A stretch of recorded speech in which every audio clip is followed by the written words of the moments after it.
guest joining us from New York, originally from Washington. She is an actress, producer, and a very talented young lady who does stage, she does screen, she does it all. Welcome to the show, Eva Ceja. Welcome. How are you? Oh, hi. Thanks for having me. It's a pleasure to have you. Thanks for joining us. Now, let's jump into it. Tell the guests a little bit about yourself.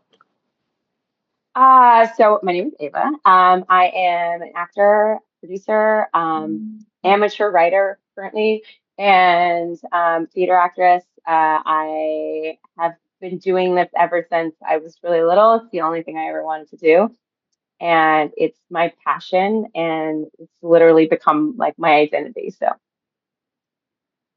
What kind of triggered that passion? And I know certainly I understand because being an indie filmmaker that I am, you kind of get the bug somewhere somehow. But where was your moment where you decide, you know what, I really want to do this? I would say my mom tells me that this story when I was like 3 years old about we were singing the song as a group, and all of us went on stage, and I went straight up to the mic and started adjusting it to my thighs. And then the music started, and I sang in that mic. And even if I didn't know the words, I was singing like very confidently. And my mother was watching, going, "Oh my God, my daughter has a solo." And like, of course, I didn't.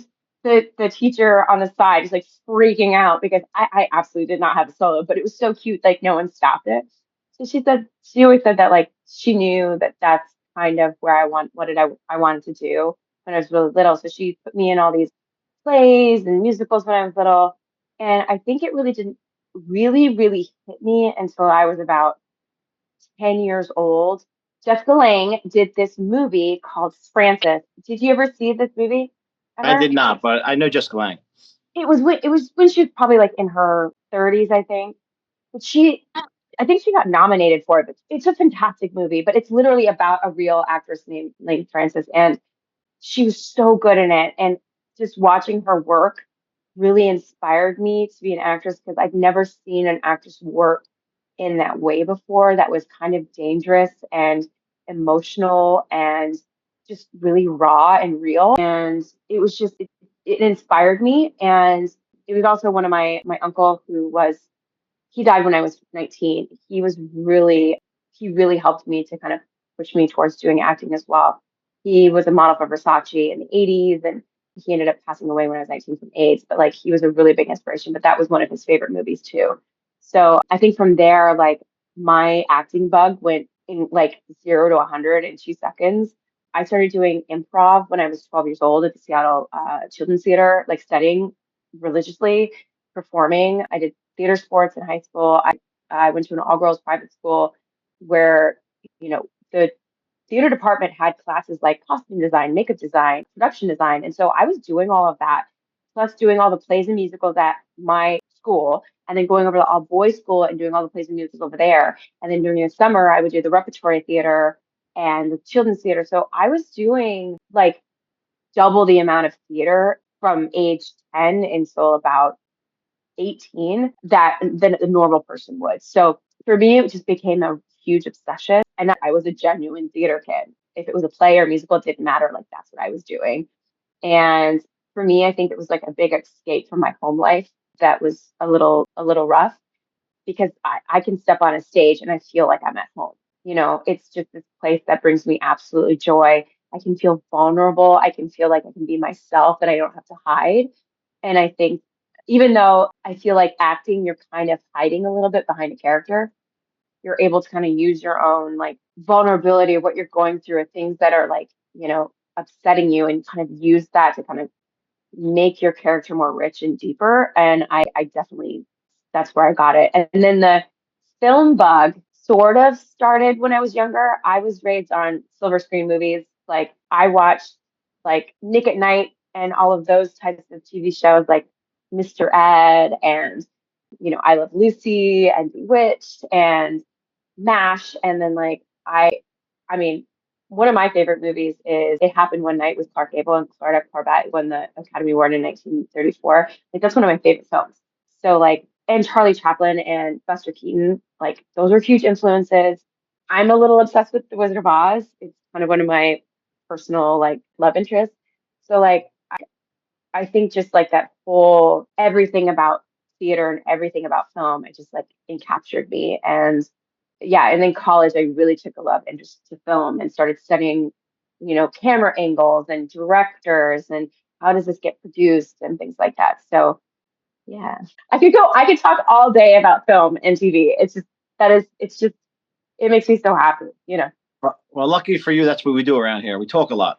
So, but that no, but when and all joking aside, though, you do go through a very emotional sort of, you get into a very emotional state when you're acting, and a lot of it's cathartic, right? And a lot of it's you're spilling your guts on stage, and it's a very good, passionate. I think it's very therapeutic in a lot of ways. I think that people find themselves in theater or in movies, and it really does do something for them that really puts them in a different place, especially if they're in a bad place. I think it really saves a lot of people. And then some people Yeah. take it to a different level, unfortunately, and sometimes it doesn't end so well. But it's a magical place. Yeah, I feel like there's a balance too. Like you have to be safe. I think, with there's some people that do method acting, which it works for them, but like for someone like me, I've gone through a lot of trauma, and so doing method acting isn't healthy for me. I need to be able to come out of it once I'm off camera and be in my safe space as well, because I know that when I'm feeling, it's not real. And sometimes once you kind of like hold on to a feeling that long, it can become a real thing in your body. So it's really important for me personally to like be able to step away from that once I'm not on camera anymore. Um, and that's a skill in itself, being able to just shut off and then come back on is a really interesting skill to have. So, and I think also too, like even though, you know, acting can be therapeutic, it shouldn't be your main source of therapy because if it is, then it starts to kind of be toxic, I feel like. And I used to be that actor who used to be like, it's fine, I don't need a therapist. Like I can use this as my therapy. And it doesn't always work, if that makes sense. Yeah, no, Especially it's if you still have unresolved stuff. Yeah. very good. No, it's a very good point. Excellent point. You're right. So, and listen, everybody's different. Some people have more trauma, people have less. Everybody has a certain amount, but sometimes you have a little bit more, and it's a different scenario. So you have to kind of pivot. But Right. mental health is a very serious thing. I agree with that. Yeah. So, with that being said, now tell us where you're up to now. What's going on in anything we want to talk about? I know you have on your IMDb, you have nearly 100 credits, which is amazing. So you have a ton of experience, and you're adding to it. But what's going on currently? Right now, I'm trying to work on. So as you mentioned, I'm a producer. So I'm a line producer by trade. That just kind of sort of happened to me. It wasn't even looking to be a producer, and it kind of fell into my lap. And then I ended up being kind of good at it. And I love producing feature films. To me, it's I think Tom Cruise is one of the forefront people of the best idea of how to be an actor these days. Is you need to know camera, you need to know lighting, you need to know what the grip does, you need to know what the PA does. Because as an actor, once I started learning those things, I had so much more of appreciation for the people I was working with, for the hard work that they do. Like I know exactly what these people do. I know how much these people get paid. I know their union rates. I know what they do for their union contracts. I know all of that stuff. And so to me, as a producer, and then when I go to be an actor, it makes me so much more grateful of being an actor because I don't have to, all I have to do is memorize my lines and I have to show up and do a really good job, do my work, and then leave. As a producer, it's especially as a line producer, you get none of the glory. You are always the one who gets blamed for everything. People don't know what I do, even though I do everything and I'm like the glue to the entire. And then on top of that, it's like I have to be a fireman. So I have to put out all the fires and make sure that I'm staying calm in the situation. So it's very much the opposite of acting, where like acting is just about being emoting and like being free to have your emotions and spill them to the other person and into the camera. Whereas producing is the total opposite. So I literally had to learn how to, and I'm still learning to really kind of keep my emotions at bay and see a bigger picture and a bigger worldview of a situation rather than, just my reality. So I think that was one thing that as a producer I've become really grateful about knowing is it's given me a much greater worldview of how the industry works, how people work, And then, when I go into my acting, it's helped as well because then my characters are broader because I have a much bigger understanding of like people's realities are so much different than what you think. You could be having like the worst day of your life, but you're not acting like it. And there's something going on inside of you that I would have no idea. And I think as an actor, it's so interesting to find that depth of what's really going on. And so right now I am currently writing a few scripts of my own, just because there's some characters that I want to play and things that I've seen that I want to see on camera that or on the film screen that I haven't seen yet. And then on the other side, I'm like helping other people fund financing for their films too, so I can make their reality become a dream. So that's kind of what I'm doing. I'm also studying over at Juilliard right now. I'm in their extension program. So been a really cool experience for me because I feel like being on stage or going to that school is just so I can go and play and be vulnerable and just be myself again and then step out and go into the real world and be a person. So it's nice to kind of have that time to play and get that energetic need of being an actor out in those classes. So That's awesome. Very good. Well, now, what projects anything you want to talk about? Any projects that you have going on that you want to promote? yes, there is a project that you can see on Amazon, Apple TV, and I think other few streaming places. It's called Inheritance. I got to film it in Seattle when I was there, which is originally where I'm from. So we filmed on Bainbridge Island, and it was awesome. I had such a great time. Michelle Hurd's in it. Let's see. Michelle Hurd. Let me get the names right. Austin Highsmith, Rachel Noel James, Wes Brown, Chris Mulkey, Michelle Hurd is in it. It's such a great movie. It's kind of, I guess and it's directed by Emily Moss Wilson. So it was a lot of like women in the crew as well, women director, woman main cast. So that was really cool. But it's basically about a woman who is kind of having a rocky relationship in her whole life and trying to get her life together, but she just hasn't realized yet. She's kind of an addict and she gets this inheritance and her sister kind of has control over it. And kind of like when their father dies, it's kind of like they're finally having to confront each other as sisters about issues that they haven't confronted before, and kind of like how that plays out with this inheritance that this girl is supposed to get. So yeah, I really enjoyed scripts and I really enjoyed the movie itself. I'm really proud of it. I got to play a drug and alcohol counselor in it because I used to be an addict. So to me, it was kind of a cool way to kind of play people who I've interacted with and who helped me in my life. So yeah, I think it's a great movie. It's a little bit dramatic, but it's at the end it really comes together, and I think it's a really good relationship story between two sisters who are just complete opposites. Fantastic. Well, we'll definitely have to keep an eye on it. Now, everybody who's watching this, make sure, please, we'll have some links in the description box. So make sure you're following Eva. Make sure that you subscribe to me, Vinny Presents, and check out movie Inheritance. And Yeah. I always remind everybody, please make sure you leave a review because reviews are very important, especially with a lot of people out there that are just trying to independent, but even bigger names that are trying to make movies and trying to put out a good product. It's really important that we leave those reviews. So make sure you do that. Now, where can we find you aside from obviously you're on Instagram? Where else can we find you?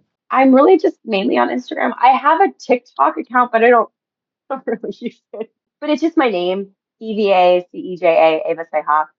It's not like anything clever or anything. So that's where you can find me, mainly on Instagram. But And IMDb, you have a great body of work, which I definitely advise everybody, even people out there that may be looking for a wonderful actress or producer. Ava's your girl. So, with that being said, I just want to thank you again for being part of the show. I can't wait for my audience to meet you, at least on here. Any last words, any advice for people, maybe some young girls that are thinking about jumping into the acting profession? yeah, I mean, the best advice, and this is what I usually tell people, there's no one right way to do things. When I got my first co-star, I went down to San French. I got the casting director emails and phone numbers. And this was like 2013 when you could basically get on the breakdowns, kind of pay some guy and get on the breakdowns on your own. you can't do that anymore. So that's not a thing. It's not like, don't try to do that, please. Just fair warning. But like I got on there and I started submitting myself. And when I see something that was really good for, I cold call the casting director and be like, hey, this is Jenny from Rockstar Talent. You know, I'd really like you to see my client Eva. I think she'd be real good at this role. And then they would give me audition or not. And I got this audition for, they needed a girl who could do a really thick New York accent. And I love doing accents. I can do a ton of them, and definitely a New York accent, and someone who could look like they were going out for a Scorsese film, which I totally do. And I cold called and casting and asked to get an audition, and I got one. And I went in there, and it was for a comedy for HBO. And so I did it really serious. The scene was like really dramatic. And the whole point of the joke was that she climbs in, or she interrupts the audition and she climbs out the window. That's so sweet a joke. So I did it really serious. And I ended up booking it. And I was able to I got off the breakdowns and got my own agent after that. But to me, my advice is just like, if you see a different way to get into the industry that's creative and it's not harmful and you're doing it in a respectful way that is like, you know, it's not invasive to the casting director because these are people too, and like you're doing your job and you're doing the work. Like, there's no wrong way to get into this industry. Do you know what I mean? Like, this is a place where if this is your passion, there the road less traveled is what you're going to have to find to get into this, because it's not, people don't find you on the street like they did Jennifer Lawrence. That just never happened, like very rarely. So sometimes you have to forge your own path. And I also feel as though, as a woman, I'm really supportive of other women in this industry as well as men. So I'm constantly telling people congratulations. I'm constantly, you know, saying like, trying to connect people, because it's not a competition. This is a community, and we can't do it without each other. So that's kind of like my two things is like, you know, make sure that you know that there's no wrong way into the industry and there's multiple roads. And sometimes the road less traveled is how you're going to get in. And we're a community and we're a village, and you have to be supportive of each other, and you have to make sure that you're connecting with each other and also like giving what you can, because it's going to come back to you as well. And, you know, we can't make movies unless we have a crew or a cast. It takes a whole bunch of people to make a movie. So like, make sure that you're not being competitive with other people. You're being supportive. So those are my two huge advice for anybody who's in this industry is support and find that less traveled journey to get where you're going. Well, I think that is some of the greatest advice I've heard in a long time. And it's true. There's no shortcuts. You got to give praise. You got to share that spotlight. And the more you encourage and help others, the more you'll see that you too will be helped along your journey. With that being said, our guest has been the wonderful, by the way, PGA member. I got to throw it in. The Producers Guild member. I love it. I like being proud of others' accomplishments. So every time I have a PGA member or a DJ member, doesn't matter.